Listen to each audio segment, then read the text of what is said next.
when we are waiting for other people to join in, I'll share a quick update with you that government is, you might have read in some of the newspapers today. Economics Times had that in the front page as well.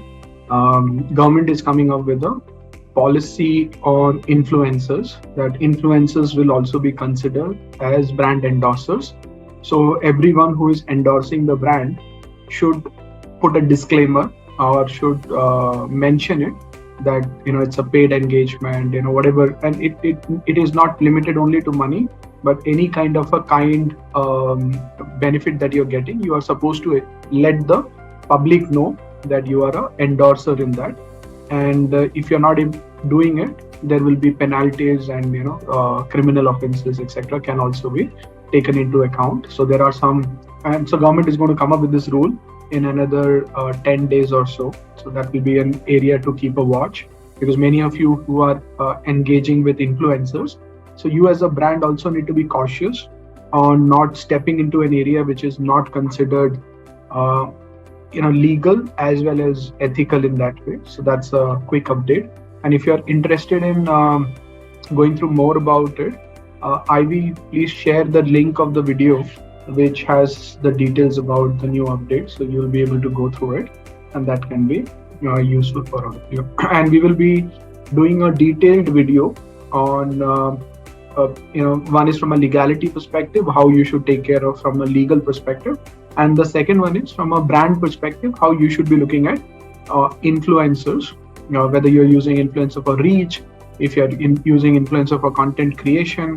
So in different ways, how do you use influencers, and how do you put the information that it's a paid engagement, or if it's an endorsement, how do you put it in the right way so that it has the highest impact?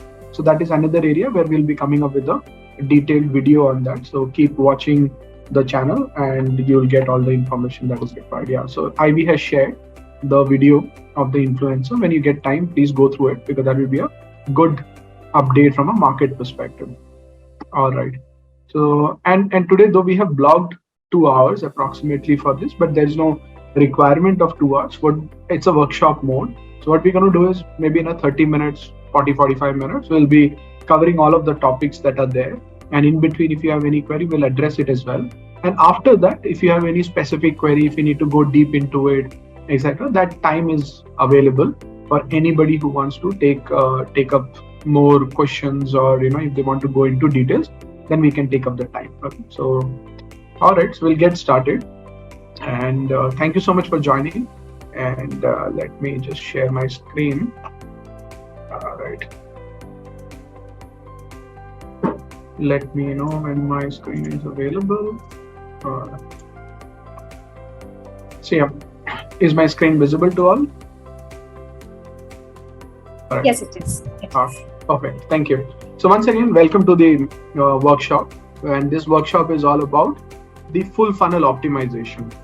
And the whole idea of this is when, even if you have attended the Digital Success Summit, or if you have gone through the videos of Digital Success Summit, we had amazing speakers from all spaces, from B2C, B2B, marketplaces, Web 3.0, all of it. And in most of the cases, wherever people have spoken about business success, digital marketing, or in business in general, that if there is one slide which is very common to all of those presentations, is this funnel.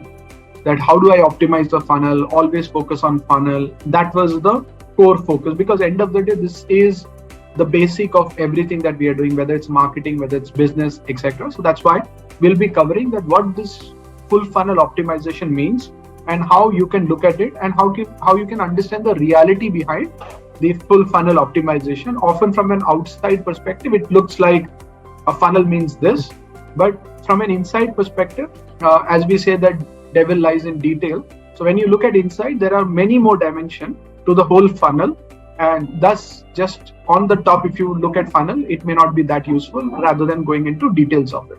So today, that's what we'll be doing in today's session. And as I said, there are many videos that we are uploading on the YouTube channel. And previously, we were very conservative in what videos will go up and all of those sections. And now we have decided we will be uploading a lot of internal videos as well. So please be a part of it and have and benefit from all the videos that we are sharing. And in case if you have specific areas that you want us to cover, we'll be happy to add those videos as well, because we have our internal video library is very massive, and we'll be able to take it up and we'll be putting it across. And many of you who might be who might have attended my session in the digital success might have seen some of these slides as well. And end of the day, that the fundamentals remains the same, that as long as you are consistent with your foundation, the results will be consistent. And also there's a lot of maths, calculation. It's not always the most glamorous campaigns that you can create or the glamorous activity that you can do. Before that, you certainly have to get into the maths and the science part of everything that you're doing. So and also this is something that I certainly recommend all of you, is that keep a funnel in front of you and in front of your team, just to remind them that everything that you're doing is all about funnel. Keep looking at your funnel, understand where is the challenge, etc. So this will be a practice that will help you to take the theory also to practical and making it a part of our behavior. That's a practice that we all should do. In fact, everything that we look at is from a funnel perspective. So let's take the first part of it. So when people talk about funnel, there is a customer journey funnel and there is a market funnel. Often what happens is, it's a new industry, so the definition is not very, very clear. So everybody starts using all the terms and all the areas. So there is a term called tofu, mofu, bofu, which is top of the funnel, middle of the funnel, bottom of the funnel. And we also refer that to a market altogether. For example, people who are searching in Google, we consider them at the bottom of the funnel. But are they in the bottom of the funnel as a customer journey for my brand? Not yet. They're not even aware of my brand. Okay. So they are in their own journey, they are probably closer to the decision making. Thus, we can call this as a bottom of the market or end of the market. But are they still in that journey? They may not be even aware of it. So I can't call them as a bottom of the funnel for me as a brand. I can call them as a bottom of the funnel from a market perspective. So thus, I prefer to call those market as end of the market, bottom of the market, middle of the market, top of the market. So I'm going to the bottom of the market and trying to get users from the bottom of the market, and they will have a different customer journey. And from the top of the market, they will have a different customer journey. So that naming convention is also sometimes very confusing, because we are using the top of the, we are using the word funnel for market also. We are using the funnel for customer journey also. And whereas both of these are somewhat different from each other. So thus you need to be a little careful. So the bottom of the funnel is when people are closer to the decision making and they're searching in Google, they are researching on some website, etc. That's called bottom of the funnel. And the top of the funnel is when people are there in the market, you're reaching randomly some people and trying to connect with them and asking them whether you have a requirement or not, or you're reaching the people in general. And there you can do segmentation, etc., to reach the better people. But still, we don't have any understanding whether they will be buying today or they'll be buying after a year. So that's called the top of the market. And the middle of the market is somewhere between the top of the market and the end of the market. That means somebody has started their journey.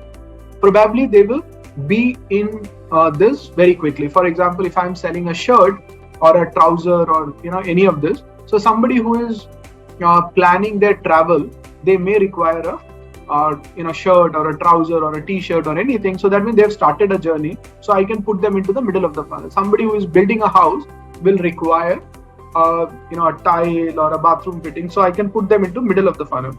So in the digital context, the middle of the funnel is known, in the Google perspective, it's called in market. And there are many people who are in the market, and Google has defined many in market. So that's the middle of the market. Many a times we can use it. So sometimes middle of the market can be clubbed with the bottom of the market. Sometimes top of the market can be clubbed with the middle of the market as well. And many industries, it's very difficult to find the middle of the market as well.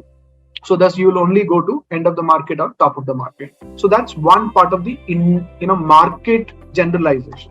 So I will recommend not to use the word funnel as much as possible, but we will all market definition is called tofu, mofu, bofu. So thus whenever you hear it, remember that this can also be market related, may not be exactly a customer journey related. Okay, I hope this part is clear, that there is a market and then there is a customer journey funnel. Okay, so do not confuse between a market and a customer journey funnel.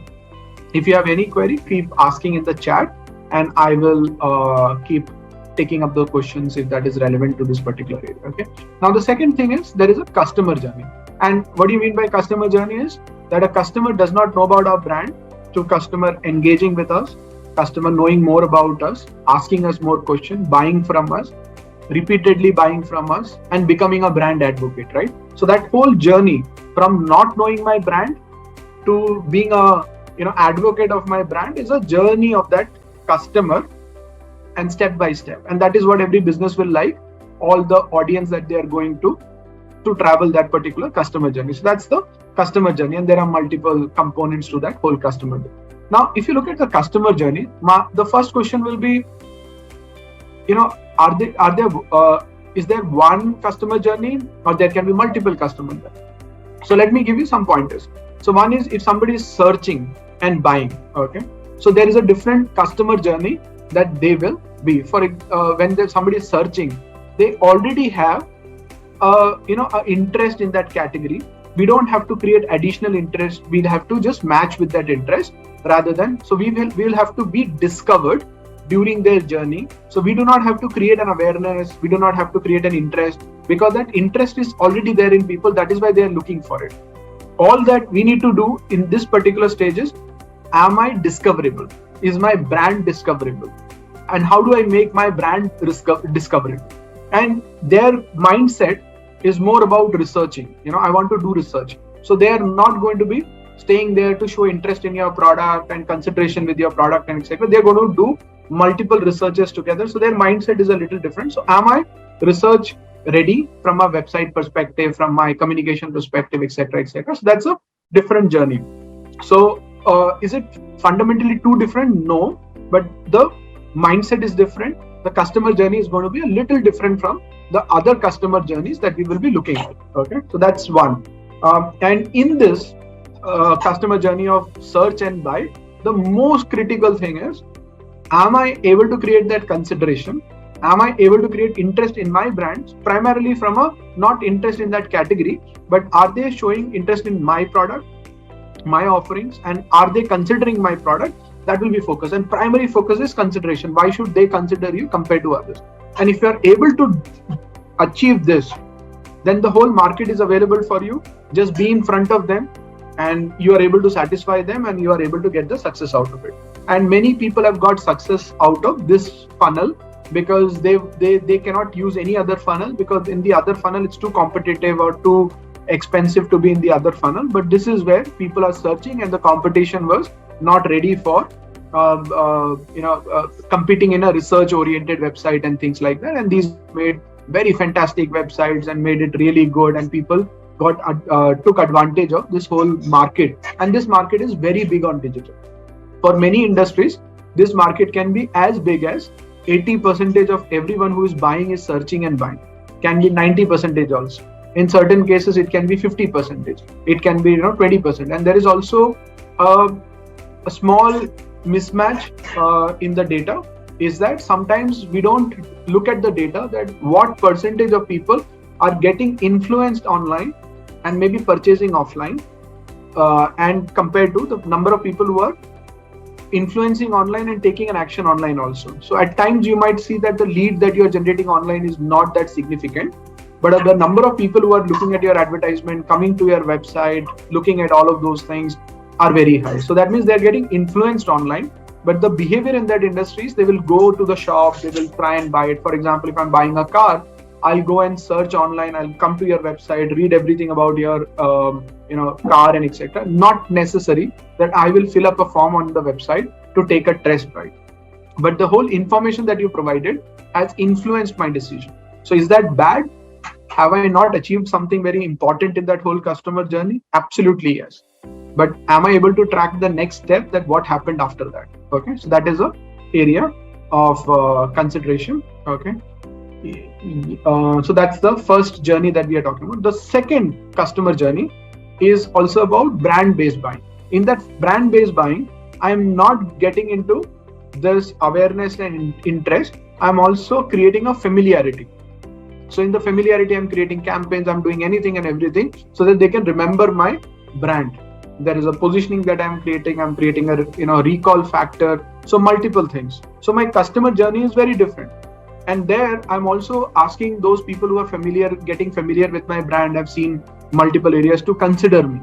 And then I'm getting a purchase and repeat purchase and loyalty and etc. So there is a different customer journey when I'm doing a brand-based growth. That means people are taking a call based on their comfort with my brand and their recall with my brand. Okay. For example, if I'm into an FMCG category, if I go with this particular route, anyone, how many people will search for a biscuit and purchase? Very few people. Okay.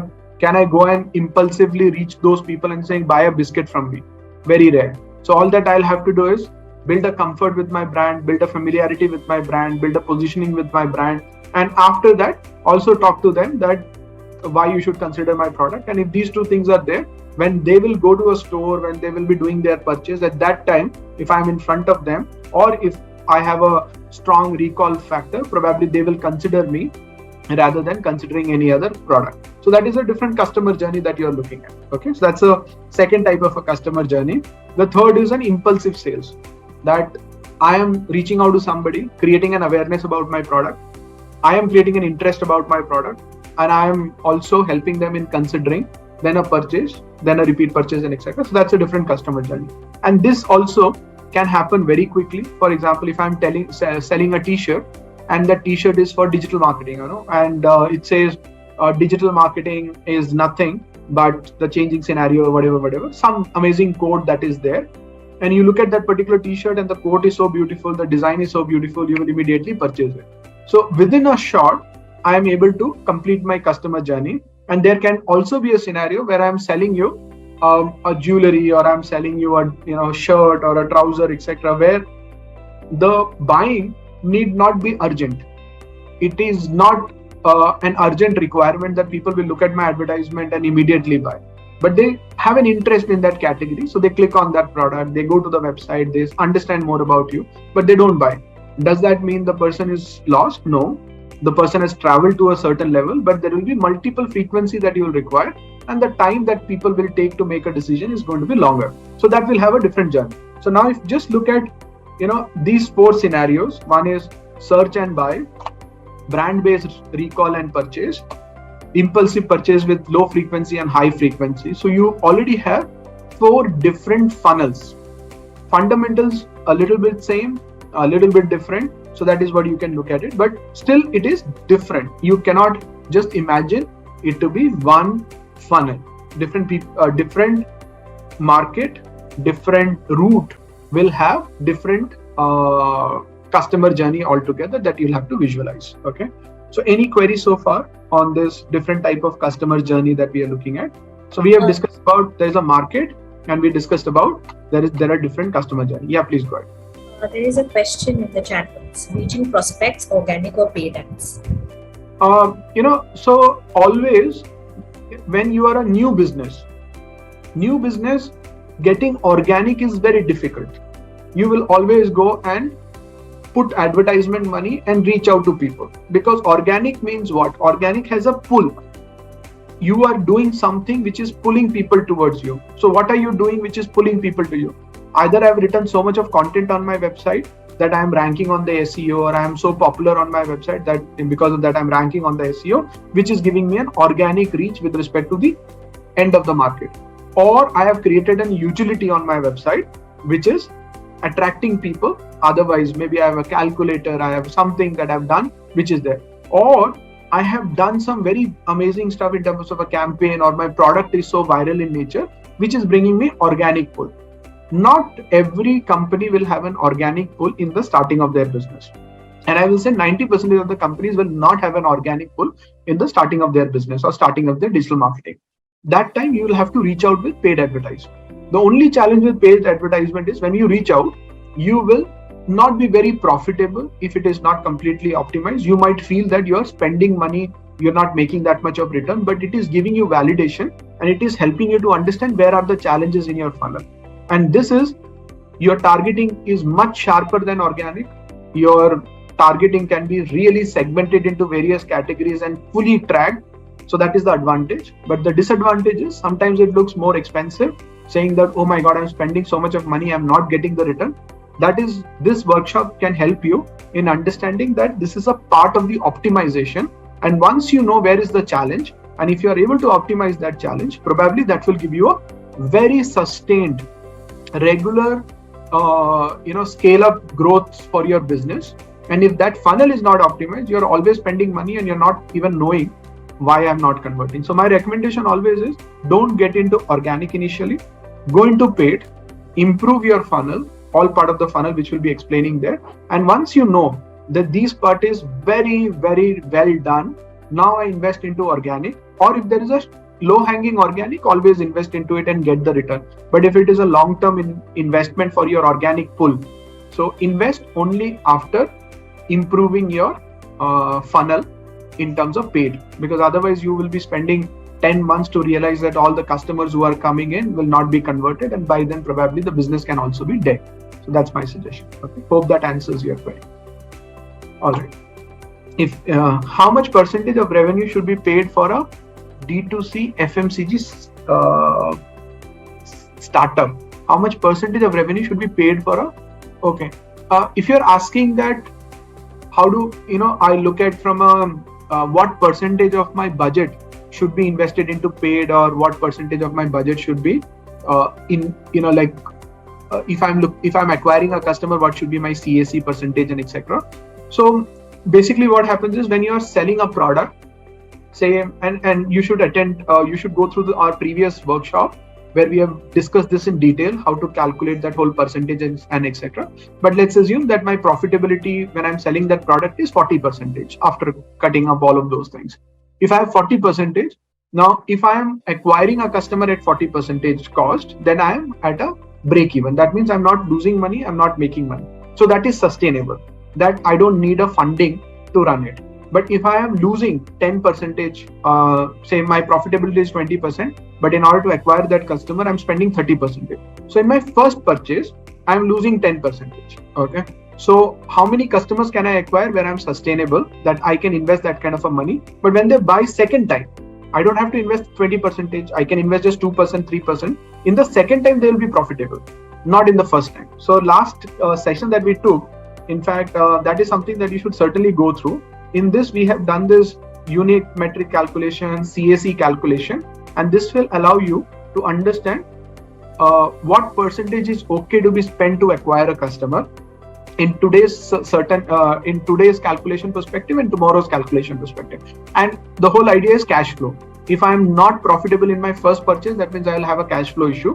But if I have my money to invest, I can invest. But if I don't have money to invest for a 3-year horizon, so then I'll have to look at 1 year CAC. But if I have the money to invest for 3-year horizon, then I can invest for a 3-year, like for example, a Zomato or a Paytm, they might be looking at a 3-year, 5-year LTV perspective rather than a 1-year LTV perspective.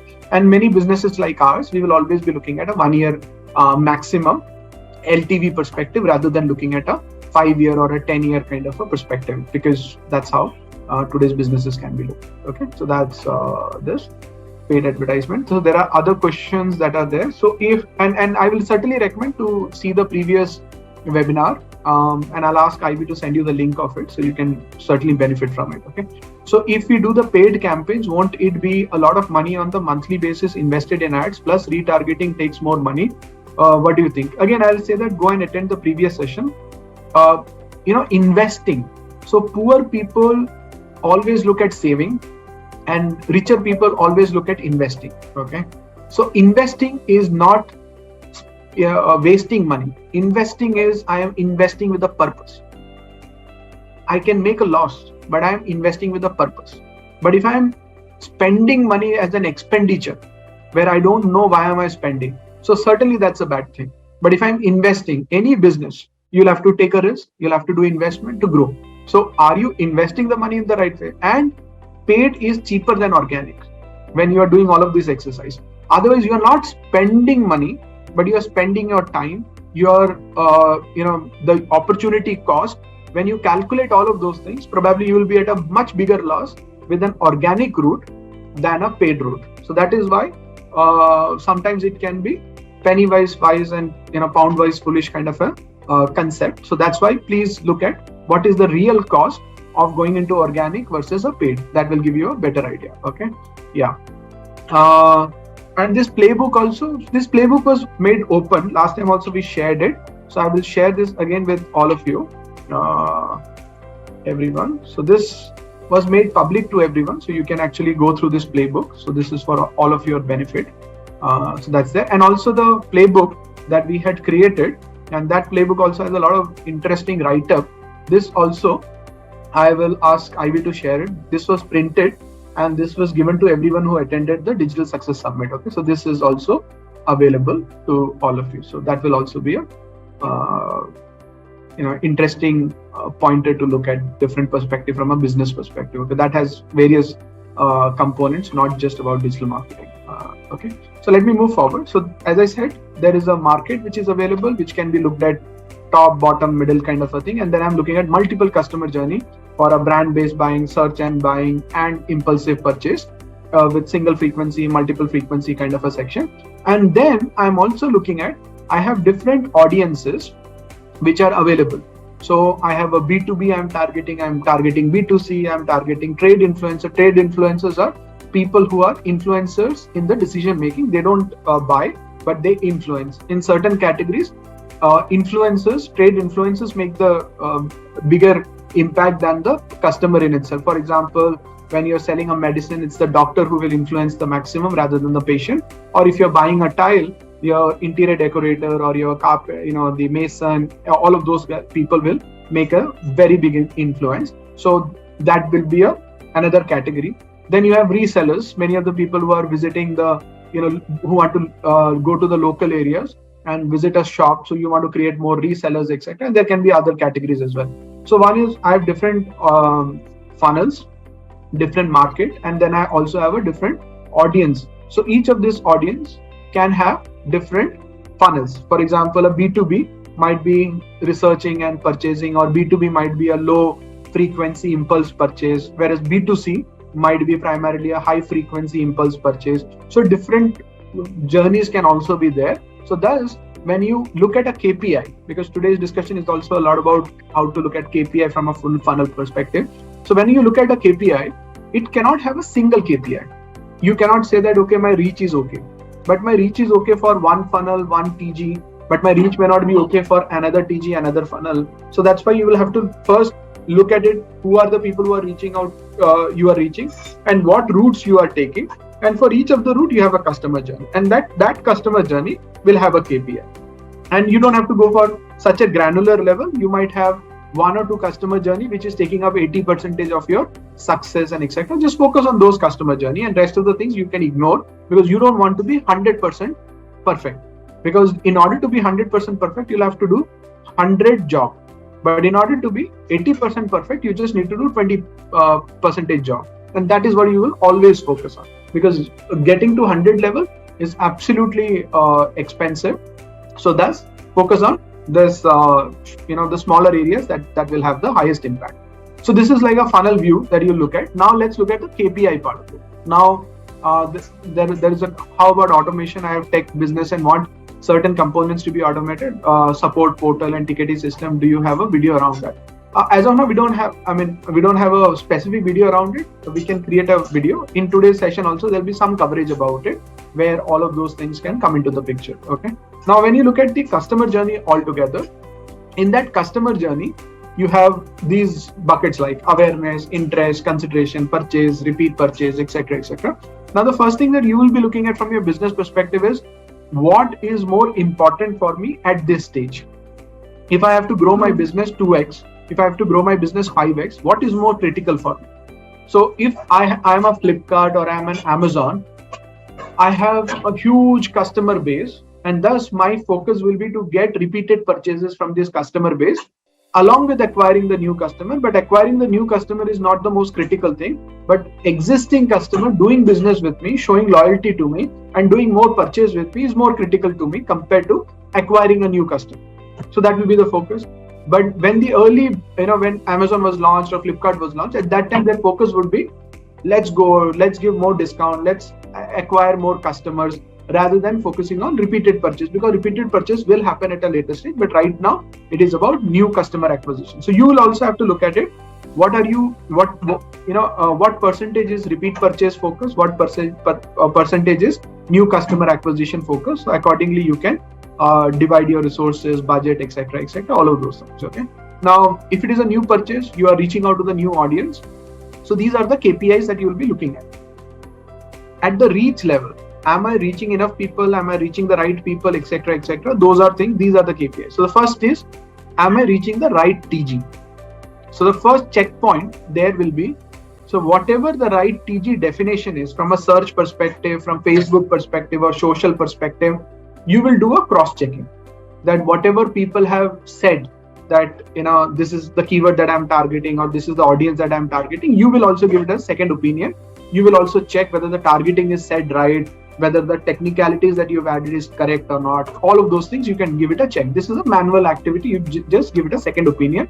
Or if you don't know how to do a cross-checking, then what you can do is you can hire a consultant, and people like us can also come into the picture and say, I am running my campaign, my internal team is doing this activity, or an external agency is doing an activity. Can you come and give me a second opinion? Can you come and do an audit of it, whether my targeting and everything is right or not? Okay, so if that is right, so at a first level, I have a peace of mind that at least whatever I could do from a targeting perspective, I am doing it right. So that's the first thing. The second is, I will see how many people am I reaching. Am I reaching enough people? Is my ads being shown? That is reach and impressions. I will see. If my ads are not being served at all, for various reasons, it can be my quality score can be issued. There can be various issues. If it is not served at all, or my market in itself is not available, so whatever reason, if it is not served enough, then it's a area where I'm not moving my funnel to the next part in itself. So let's say the reach is coming, and after that, I will also be looking at the frequency. Sometimes what happens is, you don't even look at the frequency, and you just run the advertisement and you say that I got 20,000 impressions. But if you look at the frequency might be 50 or 60 or 70, because your audience was so niche that the same people have seen multiple times rather than new people seeing it. And thus you are seeing an impression of so many impressions. But actually, if you look at unique users, the unique users were very low. Frequency was very high. So you will look at, do I have a frequency related issues? Are people seeing it enough, or are people seeing too often, etc. And these are the data points that you will get it in all of the ad panels. Do I have a reach and a frequency issue? And after that, you will also look at, do I have a market availability issue? That I have got 1,000 impressions. 1,000 impression is equal to 100% market share. That means I can't go beyond that. Even in a test phase, I do not have enough market available to me. So there can be a market availability issue. That's why I'm not getting enough impressions and I'm not getting enough outreach. And then people will click on it. So I will be looking at what is the cost of a click when I'm reaching these people. So I can look at CPM as a cost of reach. I can look at CPC as a cost of reach. So I will see whether the reach is costly or not. Okay. And I will also give you a very interesting data point which you should look at it. So tell me, what is cheaper? Is Facebook cheaper or Google cheaper with respect to CPC?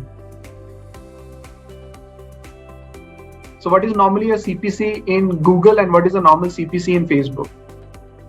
Okay, Facebook. So give me a comparison. What is my CPC on Facebook versus the CPC on Google? Any random industry, random client or business, an approximate. Okay. In the Facebook, you are looking at 34 and in Google, you are looking at 70 kind of a thing. Generally, you will see on Facebook, you'll get it at 5 rupees, 4 rupees, 10 rupees, etc. Also, when you have a broader audience, or otherwise, sometimes it can go to 30, 40, 50 also. But the most interesting thing that you should look at on a Facebook perspective is, on Facebook, a click means I've clicked on the image, I've clicked on any of the area, that is available. So that is a click. And the click does not mean the click has got me the traffic to my website. So ideally, you should not be looking at CPC. You should be looking at cost per outbound click. That is not by default shown in your panel. That you'll have to log into your, once you log into your ad panel, you go into columns and select the column called outbound links. So then you will be surprised. So sometimes Facebook's one outbound click can be 300 rupees, 250 rupees, can be more expensive than a LinkedIn click also. That is an outbound click. And that is why you will always see that the CPC or the clicks which Facebook is showing and the traffic which is bringing your website is showing is always a little different, because the outbound click is what is bringing the traffic, not the clicks. Okay. So that is again, when you look at, oh, Facebook is so cheap to me, I can reach out to people. And that's why display can be much more profitable at times rather than going into Facebook. So you need to be very cautious on your cost of reach. What is your real cost of reach? And you need to go and get into granular level. Okay. So that's the area from a CPC perspective. Then you will look at, I have reached out to people. There is no problem in reaching out. The impressions are being shown, etc., etc. The second thing that you will be looking at are people showing interest. Okay. Yes, you will be getting a recording of this workshop as well. Okay.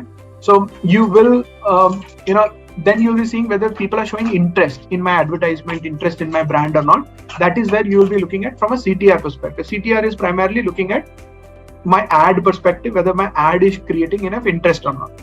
And after that, you will be looking at whether my website is also creating enough behavior or is creating enough interest or not. Are people spending enough time on my website? Are they browsing, top pages, below pages, etc., etc. And that is sometimes, you can look at it. Okay. So there is also a small trick there. Is normally what happens is a bounce rate is calculated on the basis of a person visited my first page, and from the first page itself, the person has gone out. But if my one page is my landing page, and the landing page is a long landing page, so if the person has gone through the whole page completely, so and after that the purpose is done, so why should I consider that as a bounce rate? So what you can also do is you can enable scrolling and saying that, okay, I have a 20% scrolling, 30% scrolling, 60% scrolling, etc. So if somebody has gone more than 70% scrolling, you will consider that as an event, and thus you will not have that as a bounce rate. You will have that as a customer where it is justified. So you can also redefine what is the right website behavior. Those are all tracking that you need to do at your level to understand that is the person who's visiting my website behaving in the right way. So that is, person is showing interest in my product, interest in my brand or not. And also if the person has left my website, and then when I do a remarketing to them, if my CTR is relatively good, okay, so that means if I'm getting a CTR of 1.5, 2%, 3% on my remarketing, that means these people are very interested in my product. Last time they did not purchase, but that does not mean this person is not going to purchase. So that is where these things will tell me whether people are interested in my product, whether people are not interested in my product. So when you do remarketing and hardly anybody is clicking on your advertisement, that means that you do not have a very strong value proposition that is interesting for people to come back to you. So that is also an indication that people are not interested in your product, people are not interested in your brand, etc. So that's why there is a less CTR with respect to remarketing. And I can cross-check with the right benchmarking for remarketing CTR. I don't have the right benchmarking for remarketing CTR. I can check with the team on that. Okay. So that's where I have an interest related question, that whether my interest is working good or not. So I'm reaching the right people. If people are interested in my category, interested in my product, I will be able to see CTR and the website behavior. That is where people are showing interest. And after that, if people are not converting, that is a consideration issue, where the conversion rate is very poor. And so you will also have to benchmark with the industry what is the right conversion ratio.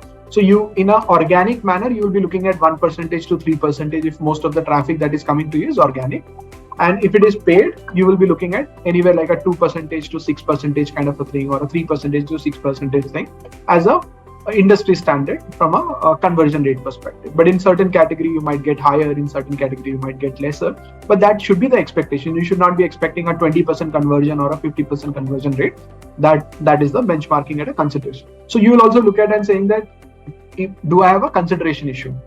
And in that, you will also look at cost per lead. That, from a CPC perspective, from conversion rate perspective, is it getting justified or not? For example, on Google, if my cost of click is very high, but if my conversion rate is very good, so my CPL is getting justified. So thus I can negate the issue with my cost per click, and thus I will continue to spend more money on Google, and I will get relatively good CPL. So that is at a consideration level. And then I can look at, okay, maybe people have considered me, but they were not able to purchase. My product is not available, or cart abandonment is happening, or people started to filling a form, but in the form there is a bug, or in the form we are asking a question. Like for example, in a form, I'm asking a question, what is the right time to call you? And that is a calendar available. So when they click on the calendar, they are like, oh my God, when am I available? Let me go and check my calendar. Okay, let me come back tomorrow after selecting a right time and come back. So any question which is creating a problem, so that is where you will do a video recording of the screen and try to understand whether there is a problem in cart abandonment. I can give you an example of it. So when I was planning to book a ticket from an international flight, because I wanted to book that flight from that location, so that if I need to change the date or something like that, that will be easier for me to change it. So I went to their, the local company's website, and from there I tried to book it. Everything was fine, but towards the end, when I'm trying to check out, none of my cards were working there, because they were only supporting certain type of cards, and they had some issues with their payment gateway and all. And thus I abandoned it, and then I came back and I looked at make my trip or a clear trip, and I purchased from there. So that is where, if somebody is recording, somebody is seeing that, okay, who are these people who are going there and what is the real challenge that they are facing, then they can get an understanding and check and correct it, because these are easy things to correct. It's not too complicated to correct. So that is where you will be looking at it. And then rest of the section, after the lead is generated, is there a problem in people calling them in the right time? And, if the conversion rate is dropping because of the call center issue, or, your sales team issues, and etc. And all of those things you can look at from a next level. This is something that we covered in the last webinar in detail as well. And then repeat purchase and referral and etc. So in that whole sequence, you will be now knowing that where is my concern? Is my concern is in the reach, interest on the website, consideration issue, or in all of this, it's too expensive for me, and thus I will go back to my CAC LTV calculation and look at it. So when I look at it, I will know how to debug it. Where is the problem? Okay. So let me know if you have any queries so far. Okay. And in this, then what I will also look at it is, there are two phases. One phase is in the initial stage, I'm not looking at scale, I'm looking at validation. At that validation level, I will look at whether all of these sections that we talked about, with a smaller amount of traffic coming to me, and trying to see whether everything is working good or not. And wherever it is validated, so if some keywords are validated, then I will go and get a full market share towards it. And because that's validated, so it's only about scale. And when I'm doing the validation, I will be looking at certain KPIs more than others. That is my reach issues, my CTR issues, my CPC issues, my user experience issues, and etc., and conversion rate. And one of the areas that I always recommend is the using LinkedIn Insights, because LinkedIn Insights can be very powerful to understand, especially from a B2B criteria, that all the traffic that is coming from Google or all the traffic that is coming from other advertisements, are these the right audience also or not? Because that also gives you a sense whether the right industry is coming, etc. For example, when we are working with one of these industries, we were supposed to get more traffic from manufacturing industry, but we started getting a lot more traffic from automobile industry. So that is where we looked at it and we said, okay, Google is giving us traffic, but that's not the right audience, because most of them who are searching are from automobile. And thus I'll have to either change my advertisement to say that this is for manufacturing only, and thus automobile people don't click on it and I don't waste my money into it. So such kind of activities can come into the 11. So what is normally visit to convert ratio? As I said, Surya, if the traffic is organic, which is not completely in your control, you're putting an advertisement somewhere in a broad category, not very niche and etc. So you'll be looking at anywhere between 1 to 3% kind of a conversion rate. If you're putting advertisement, your audience is very targeted, niche and etc., you'll be looking at 2% to 4% kind of a conversion. Up to 6% of conversion is considered to be industry benchmark. But depending on what is your call to action and etc., we have got 12%, 15% conversion also, and in certain cases 3%, 4% conversion is the maximum that we could touch in that particular industry. And when you do a CAC LTV calculation, you will be also able to see, is 3% okay for me, or I should be not going up below 5%. So that calculation is what we showed last time. So you can go through that whole calculation. In fact, in that previous sheet, you will be able to see this. I think this is the funnel view, and at that level, each of this section, what is the maximum minimum that I can spend from a CPC perspective and from a conversion rate perspective. It was, we've worked out the whole Excel sheet. You can go through that previous session. That will be helpful for you. Okay.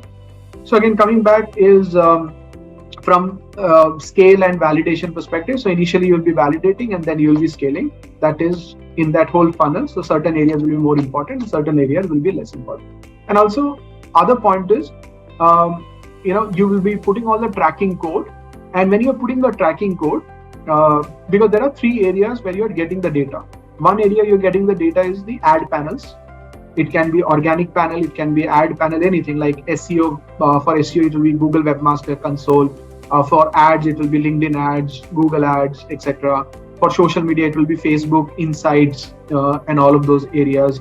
LinkedIn, non-advertisement, the page insights and page panel and etc. All of those data is available. Now, when people click on your advertisement or any of your posts, they come to the website. Now, what is the integration between these two panels? Are these two panels integrated?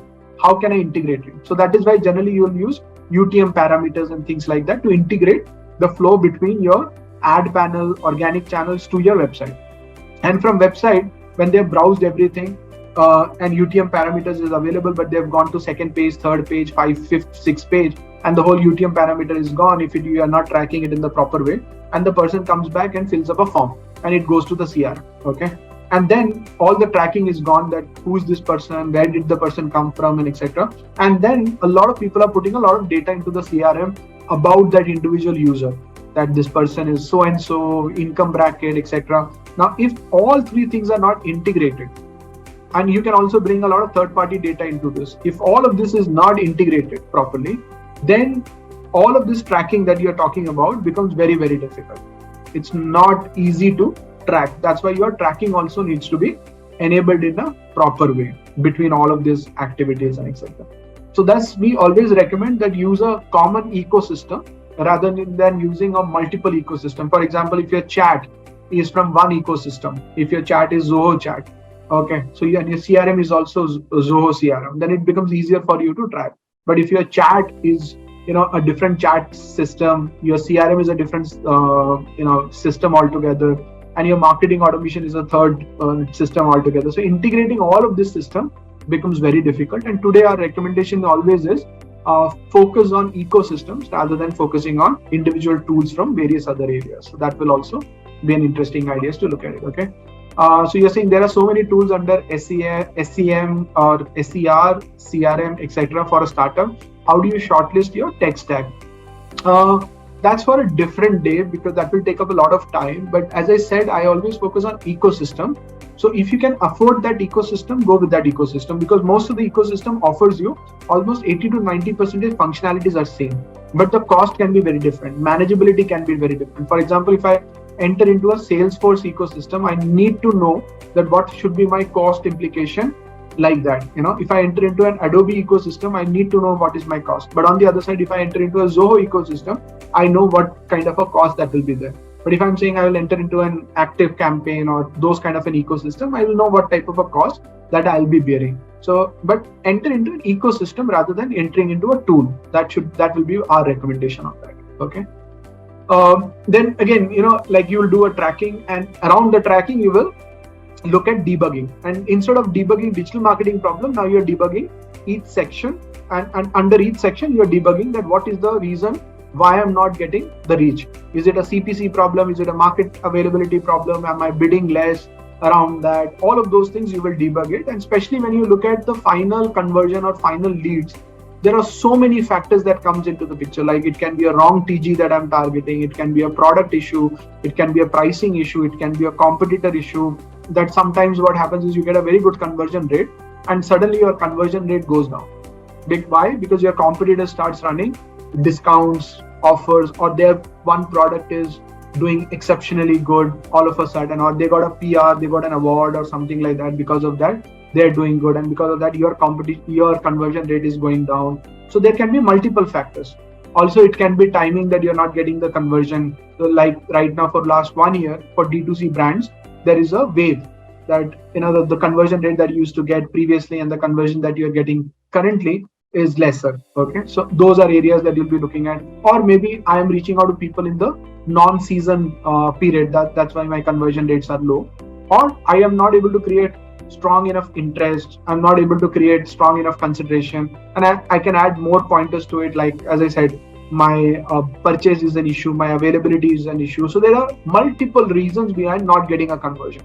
So instead of blaming one team that I'm not getting the conversion, so the idea is to spend time with the team and all the stakeholders of the team, from reach, communication, everything, and trying to get a KPI like this and trying to understand where is the challenge. If the challenge is into consideration completely, then we look at, is my TG okay? Is my product okay? Is my pricing okay? Look at each of this and say, okay, these are things done. So maybe I will experiment a little more with communication on the strong interest creation, communication on the strong consideration. And then you will observe that if I'm changing certain things, is my conversion rate moving in the right direction or not?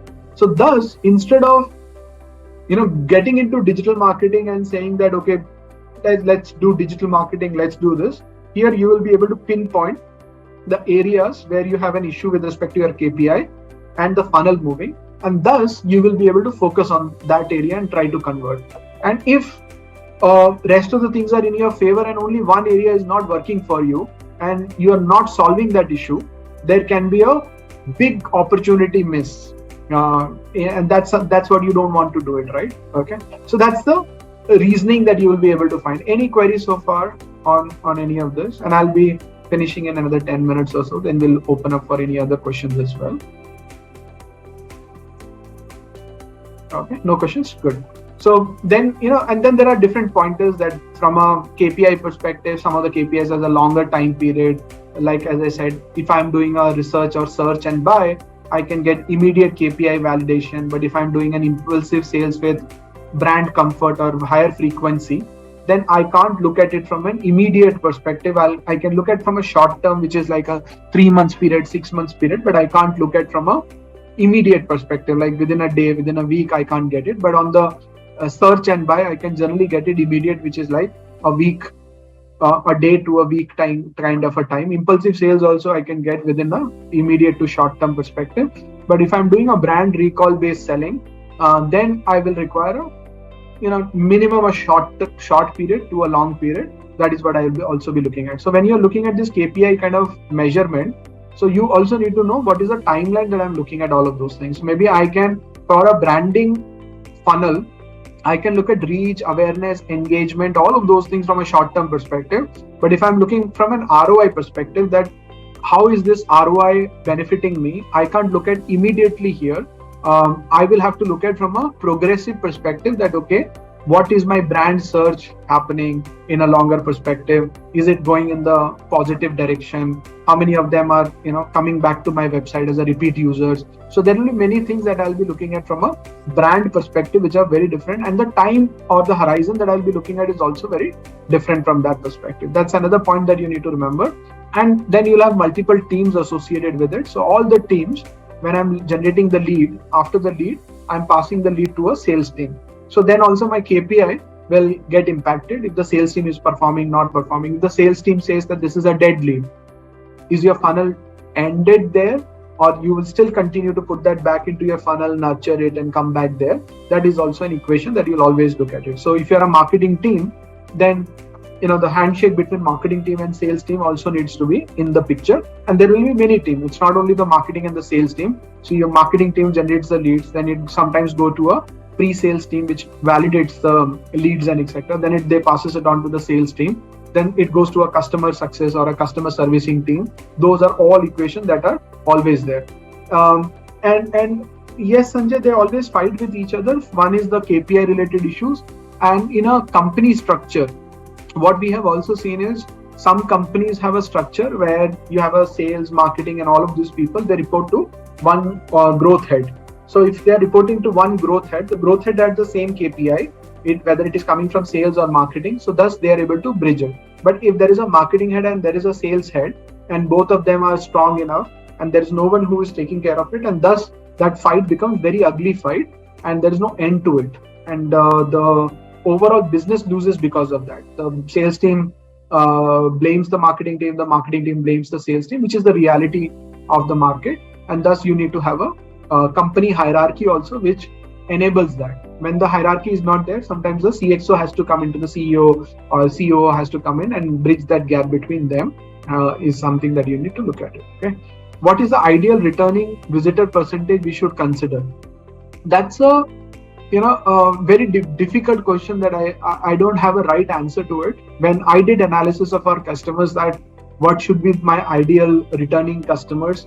So in a business where I'm expecting that my repeated sales should be the maximum, so what I've seen is, if I'm spending a certain amount of money, I'm able to acquire 100 new customers every month.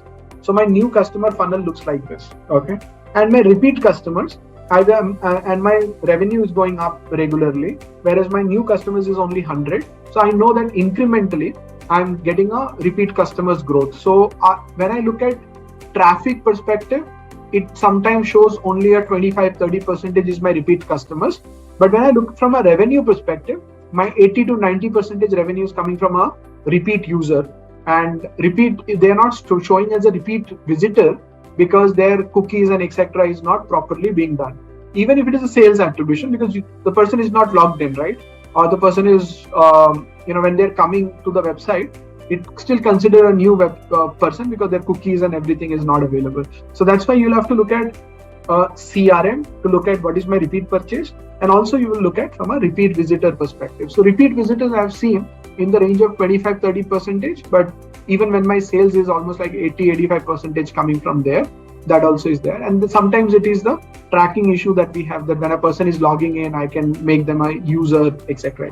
That is there. If I do not have a sales attribution in place, if you do not have it, at least if you know that it is not there, so you should take help and get those things sorted. If you do not fix it, then you do not have the data coming up clearly. And data hygiene, data sanity is not an easy thing to fix, because there are so many components that comes into the picture. So thus, that should be a very big focus. And in today's scenario, when digital has become so competitive, everybody is running advertisements. So if you look from a reach perspective, everybody has a master's in reach. Everybody can put advertisement, etc. So it's a competitive market. And after that, in terms of interest creation, that is a communication background, right? So there you still have less competition. Okay, and when it comes to rest of the areas, the competition becomes lesser and lesser. So there we need to have a very strong tracking perspective. I mean, I'm not selling from website. You don't have to sell from the website.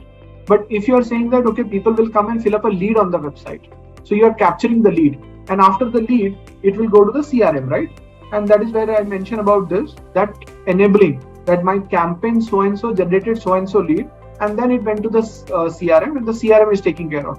If you are saying that, no, the people will only go to the offline and purchase it from there. So at that time, people saw my advertisement online. People clicked on the website, saw my website.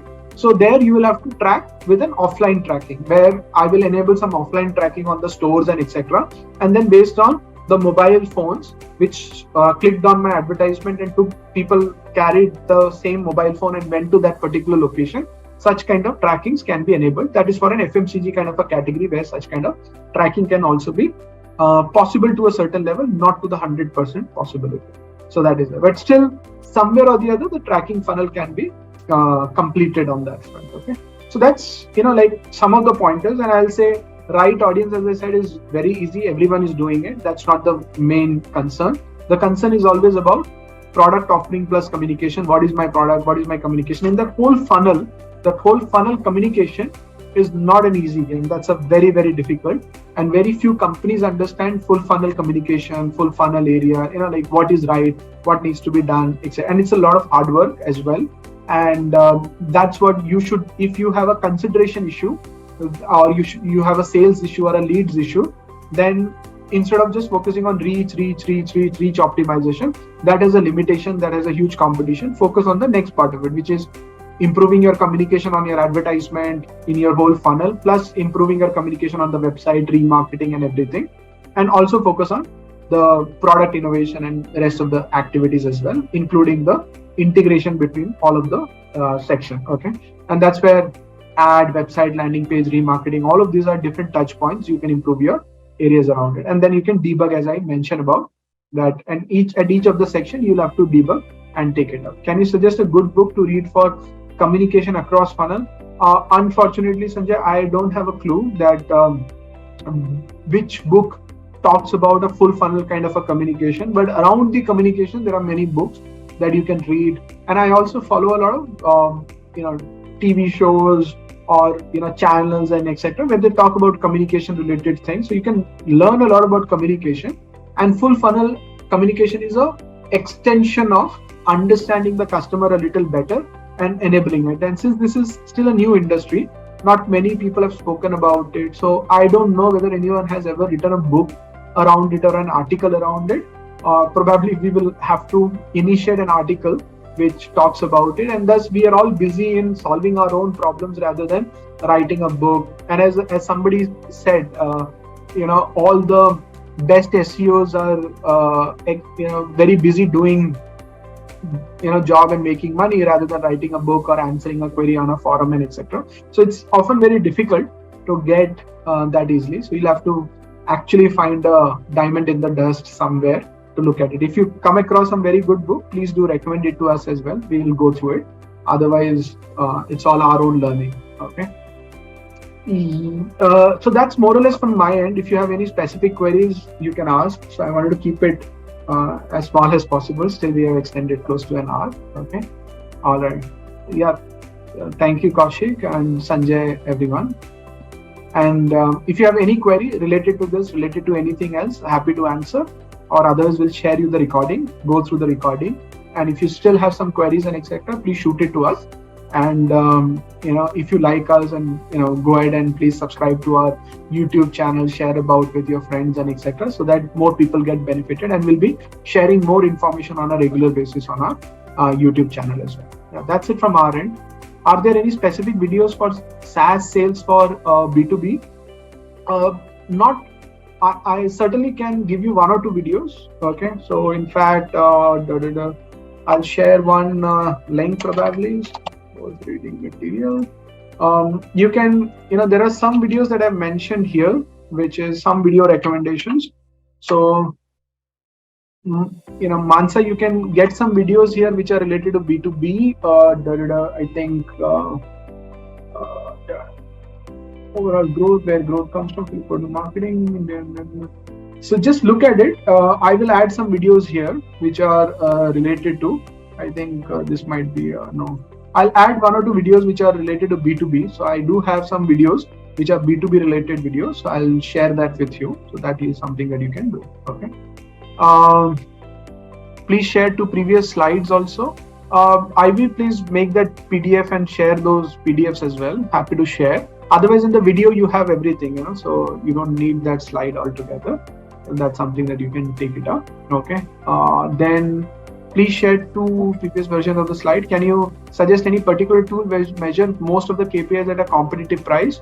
That's the problem, Sanjay. Then you do not have one tool that will take care of everything. Okay, because all the tools are sitting in your website, and then you'll have to make sure that your website data is passing properly to the CRM, and your website data is collecting the right information from the ad panel and any panel which is sending the traffic to you. So thus all the tools can maximum do this much, and then when all the data is coming, you will have to integrate and you'll have to create your own dashboard. Either any of the system will become your centralized dashboard, or you can use a third party, like we use Data Studio to create most of our dashboards and etc. And in certain cases we fail at Data Studio, then we'll have to create our own custom data dashboards to club all of this data together to show it at a centralized place.